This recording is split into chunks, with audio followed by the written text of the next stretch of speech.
Curing, curing मतलब तराई। तो देखिए एग्जाम में क्वेश्चन, अगर एग्जाम में है तो क्वेश्चन भी किस टाइप से आ सकता है वो बता दूँ। What is meant by curing of concrete? आप क्यूरिंग से क्या समझते हैं? कॉन्क्रीट में जो क्यूरिंग होती है उसको क्या समझते हैं? Why is curing necessary to obtain a good concrete? Concrete curing की, अच्छी कॉन्क्रीट के लिए क्यूरिंग की क्या आवश्यकता है, क्यों आवश्यकता है? Explain the function of curing in making of good concrete, या ऐसे भी क्वेश्चन पूछ सकते हैं। मतलब क्यूरिंग की क्या इंपॉर्टेंस है, क्यों क्यूरिंग की जाती है, तराई क्यों की जाती है, तो ये इस तरह से क्वेश्चन पूछा जा सकता है। अब क्यूरिंग की डेफिनेशन, टेक्निकली डेफिनेशन है, तो वो पहले आप टेक्निकल डेफिनेशन समझ लीजिए क्या है। Curing help the hydration of cement to proceed both inwards and outwards such that the hydration get deposited on the outer periphery of cement grains and the nucleus of unhydrated cement inside gets gradually diminished in volume। ठीक है, इसका मतलब क्या है कि जब concrete cast हो गई, ठीक है, उसके बाद क्या होता है, वो धीरे धीरे सेट होती है। सेट होने से क्या होता है, उसके अंदर जो मॉइस्चर कंटेंट होता है वो धीरे धीरे एवोपरेट होता है मॉइस्चर, और वहाँ उस जगह पे क्या रह जाता है, वर्ड्स रह जाता है। तो क्या होता है जब क्यूरिंग करते हैं अपन, तो क्यूरिंग करते हैं तो सीमेंट क्या करेगी, पानी के साथ रिएक्शन करके, वो रिएक्शन जो है वो क्या कहलाता है, हाइड्रेशन।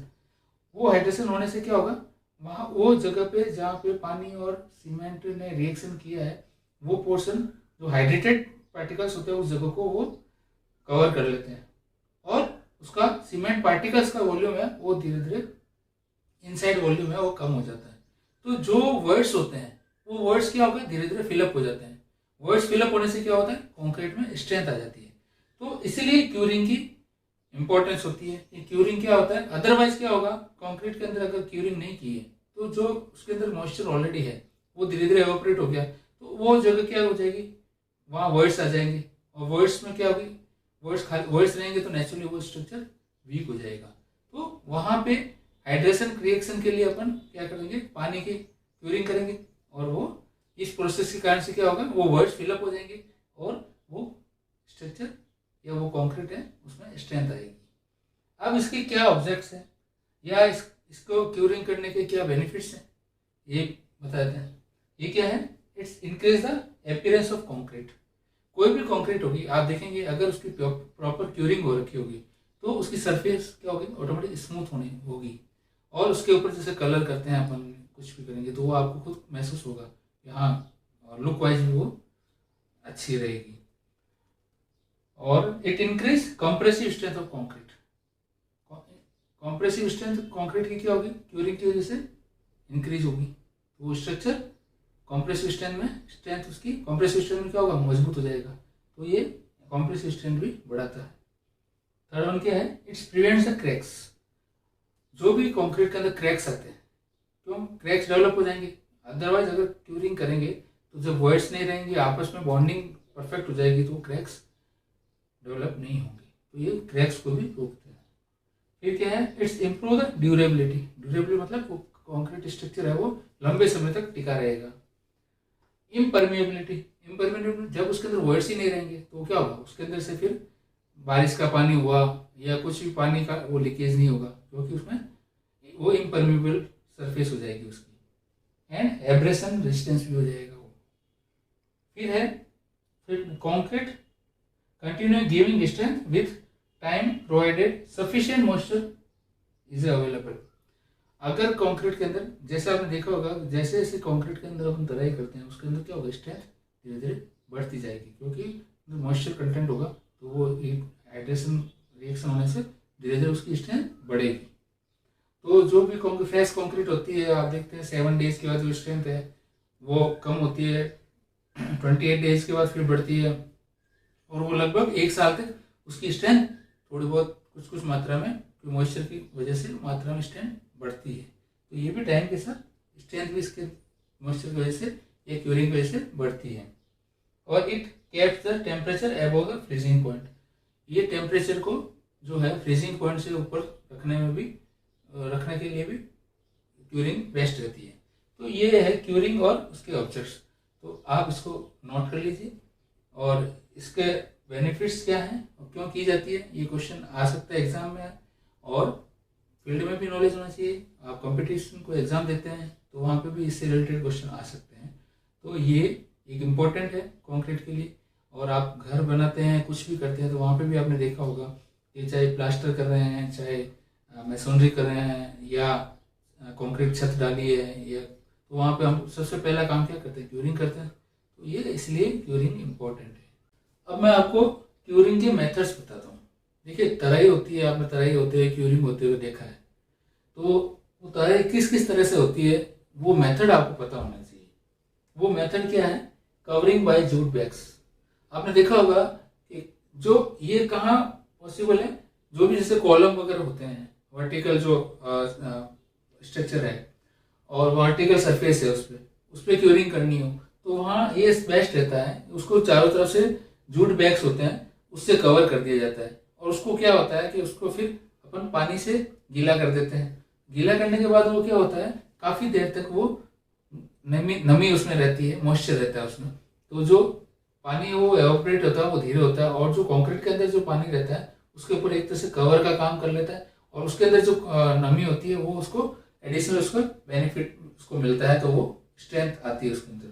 तो जूट बैग से अपन क्यूरिंग कर सकते हैं। जूट बैग जनरली ये कहाँ यूज आता है, जो कोई वर्टिकल सरफेसेज हो, ठीक है, कॉलम हुआ, वॉल, आरसीसी वॉल्स हुई या कुछ, तो यहाँ पे ये इससे अपन कर सकते हैं।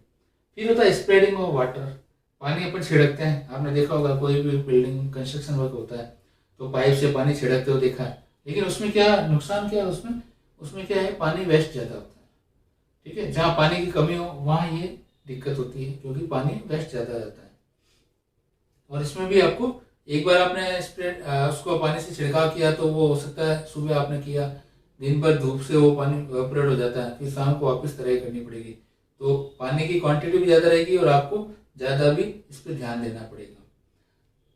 थर्ड होता है पॉन्डिंग। पॉन्डिंग क्या होता है, पॉन्डिंग ये जनरली क्या होता है, हॉरिजॉन्टल सरफेसेज होती है। हॉरिजॉन्टल मतलब जैसे स्लैब हुई या रोड वर्क है, तो उस पर क्या करते हैं, इसमें कि अपन 50 mm जैसे 2 इंच का एक ब्लॉक बना देते हैं। 2 इंच के जो हाइट में ब्लॉक बना देते हैं, 2 बाई 2 का ऐसे ब्लॉक बना देते हैं। उसको अंदर क्या करते हैं, या तो सैंड होती है इसमें, जैसे 1:15, मतलब एक सीमेंट का पोर्शन और 15 पोर्शन सैंड का, उसको मिक्स करके उसका एक चारों तरफ ऐसे ब्लॉक बना देते हैं। वो ब्लॉक बना के उसके अंदर पानी भर देते हैं। तो उससे क्या होगा, एक तो पानी वहां से लीक नहीं होता है, मतलब ब्लॉक बने हुए रहेंगे तो पानी इकट्ठा रहेगा, तो वो पानी काफी देर तक, काफी दिन, 2-3 दिन तक वो पानी रहता है। जहाँ पे भी लगने लगे पानी वहां से सूख रहा है, उसको वापस भर देते हैं। तो वो क्या होगा, कंटिन्यू उसको पानी मिलेगा। कंटिन्यू पानी मिलने से वो क्रैक्स डेवलप नहीं होंगे, स्ट्रेंथ उसके अंदर जो डिजायर स्ट्रेंथ है वो आ जाएगी। तो ये सबसे अच्छा तरीका है हॉरिजॉन्टल सरफेसेस के लिए। फिर होता है कवरिंग ऑफ डैम्प अर्थ। मतलब जैसे आपने देखा होगा आरसीसी रोड या रोड बनती है, तो उस पर क्या करते हैं, जो बालू रेत होती है उसको क्या करते हैं, उस पर बिछा देते हैं, उसको गीली रेत बिछा या रेत बिछा के उसको गीला कर देते हैं। तो क्या होता है कि वो उसके अंदर मॉइस्चर होता है, तो उससे वो कॉन्क्रीट को कंटिन्यू पानी मिलता रहता है और उससे उसकी स्ट्रेंथ आ जाती है। तो ये भी एक अच्छा तरीका है हॉरिजॉन्टल सरफेसेस के लिए। शैडो ऑफ कंक्रीट स्ट्रक्चर, जैसे कोई स्ट्रक्चर अगर आपने कास्ट किया है तो उस पर क्या करते हैं, जो भी ऐसे प्लास्टिक शीट्स होती है या त्रिपाल होता है, उससे क्या करते हैं, आगे से कवर्ड करते हैं। तो जो उसके अंदर तराई की हुई थी मॉइस्चर होता है, वो काफी देर तक मेंटेन रहता है, डायरेक्ट सनलाइट उस पर नहीं पड़ती है। तो उससे भी जो कंक्रीट के अंदर मॉइस्चर है उससे भी उसको एवोपरेट कम होता है वो, और वो स्ट्रेंथ ले सकता है। फिर ये देखिए, एक होता है, ये तो जनरल आपने देखा होगा इस तरह की क्यूरिंग होती है, जो अपन जनरल कहीं आसपास में काम चल रहे होते हैं वहाँ देखते हैं, और ये सिंपल और इजी भी है और सस्ते भी पड़ते हैं। लेकिन ये कुछ ऐसी है जो कि एक्सेप्शनल एरिया में होती है, जहाँ की मतलब जैसे पानी की दिक्कत है, या जहाँ ठंडा एरिया है, जहाँ पे या पानी से क्यूरिंग पॉसिबल नहीं है, तो ऐसी जगह पे ये इस तरह से क्यूरिंग भी हो सकती है। वो होती है जैसे मेम्ब्रेन्स क्यूरिंग। मेम्ब्रेन्स मतलब क्या होता है, इसको हिंदी में से झिल्ली तरह कहते हैं। मतलब क्या होता है, उसके ऊपर पॉलीथीन या ऐसे कुछ मटेरियल का या कोई लिक्विड जो होता है मटेरियल सॉल्यूशन होता है, उसका लेप कर देते हैं या उसके ऊपर कवरिंग कर देते हैं, ताकि उसके अंदर जो मॉइस्चर होता है कंक्रीट के अंदर वो मेंटेन रहे, एवोपरेट उसके अंदर पानी है वो एवोपरेट ना हो। तो वो उस तरह से क्यूरिंग से भी ये इस तरह की क्यूरिंग हो सकती है जहाँ पे डायरेक्ट उसके सनलाइट उस पर नहीं। लेकिन इसमें ध्यान देने वाली बात क्या होती है कि कहीं से भी जो कवर है वो हटना नहीं चाहिए, क्योंकि अगर वहां से हटेगा तो डायरेक्ट सनलाइट उस पर पड़ेगी और वो वहां से पानी जो है एवोपरेट हो जाएगा और वो पोर्शन उसका वीक हो जाएगा। तो इस चीज में स्पेशल ध्यान रखना चाहिए। अगर स्ट्रक्चर पूरी तरह से कवर्ड है तो ये काम की है, अगर कहीं से फट गया है कोई ये हट गया है अगर ये मेम्ब्रेन्स, तो वहां पे ये काम करनी है। उसके बाद होता है स्टीम क्यूरिंग। स्टीम क्यूरिंग क्या होती है कि वहां पे जैसे स्ट्रक्चर आपने फ्रेम फॉर्म वर्क लगाया हुआ है, शटरिंग लगी हुई है उस स्ट्रक्चर पे, उसको पूरे को कवर कर दिया जाता है, ठीक है, प्लास्टिक या रबर शीट से कवर कर दिया जाता है और उसके अंदर क्या होता है स्टीम को अंदर छोड़ा जाता है। तो स्टीम से क्या होगा, वो पूरी तरह से अंदर से वो स्टीम से अंदर उसके अंदर मॉइस्चर डेवलप हो जाता है और मॉइस्चर डेवलप होने से वो उसके अंदर स्ट्रेंथ आ जाती है। तो ये ऐसी क्रिटिकल जगह होती है जहाँ पे भी पानी से तराई इतना इजी नहीं है, कर नहीं पाते हैं, ये सारे जो सिस्टम है ये फेल हो जाते हैं, वहाँ पे ये स्टीम क्यूरिंग भी काम ले सकते हैं। तो उसके अंदर जो स्टीम से वहाँ पे मॉइस्चर उसके अंदर डेवलप कर दिया जाता है। फिर इंफ्रारेड रेडिएशन से भी इसकी क्यूरिंग हो सकती है। ये 9 पॉइंट इलेक्ट्रिसिटी से क्यूरिंग ये कहाँ होती है, ये जनरली ऐसी जगह पे होती है जो ठंडे देश होते हैं, जो कोल्ड जहाँ वेदर रहता है, तो वहाँ पे ये इलेक्ट्रिसिटी से भी क्यूरिंग हो सकती है। उसमें क्या करते हैं, जिस सरफेस पे अपने को क्यूरिंग करनी है वहाँ पे इलेक्ट्रोड डेवलप किया जाता है। 2 इलेक्ट्रोड में होता है, 2 कैथोड और एनोड होते हैं, 2 इलेक्ट्रोड डेवलप किया जाता है और वहाँ पे लो टेम्परेचर पे हाई वोल्टेज की इलेक्ट्रिसिटी प्रोड्यूस की जाती है, उसके अंदर प्रोसेस की जाती है। और उसके बाद क्या किया जाता है, और उसको जो सरफेस होती है उसको किससे ढक दिया जाता है, रबड़ की जो शीट्स होती है उनसे ढक दिया जाता है। उसके बाद उसको ठंडा होने के लिए रख दिया जाता है। प्रोसेस होने के बाद वो पोर्शन को ठंडा होने के लिए छोड़ दिया जाता है। ठंडा होने के बाद फिर वो जो उसमें स्ट्रेंथ आती है, तो इसके अंदर जो 3 दिन के अंदर जो स्ट्रेंथ आती है वो कितने दिन के बराबर होती है, जो ऑर्डिनरी अपन कॉन्क्रीटिंग करके और या जो भी सरफेस की जो क्यूरिंग करने के बाद 28 डेज के बाद जो स्ट्रेंथ आनी चाहिए वो यहाँ पे इस प्रोसेस से 3 दिन के बाद ही आ जाती है। लेकिन ये प्रोसेस कॉस्टली रहता है और ये एक्सेप्शनल जगह पे यूज आ सकता है, इसलिए ये इस तरह से इससे भी क्यूरिंग हो सकती है। फिर होता है एक केमिकल क्यूरिंग। केमिकल क्यूरिंग क्या होता है, उसके अंदर सोडियम सिलिकेट पाउडर होता है, सॉल्यूशन होता है। सोडियम सिलिकेट सॉल्यूशन को जो भी सरफेस होती है उसको उसके ऊपर ही सॉल्यूशन लगा देते हैं, स्प्रेड किया जाता है। तो वो क्या जितने पोरस जो उसके अंदर वर्ड्स होते हैं वो वर्ड्स के अंदर ये फिल होके एक हार्ड सरफेस बना जाता है। तो हार्ड सरफेस बनने से क्या होता है, जो कंक्रीट के अंदर मॉइस्चर रहता है वो मॉइस्चर अंदर ही रहता है, एवोपरेट नहीं हो पाता।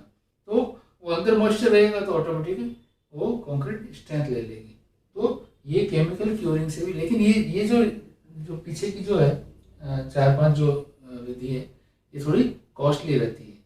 तो जनरल का अपन यूज करते हैं, ये जो covering by jute, spreading of water, ponding, covering of damp earth, shadow on concrete, ये जो चीज है ये तो इजी होती है और ये थोड़ा चीप भी पड़ती है। लेकिन जहाँ पे ये पॉसिबल ना हो तो वहाँ पे इस तरह से क्यूरिंग हो सकती है। अगर आपको ये वीडियो पसंद आया है तो उसको लाइक कीजिए, शेयर कीजिए, सब्सक्राइब कीजिए, पास में बेल आइकॉन है उसको प्रेस कीजिए। Thanks for watching.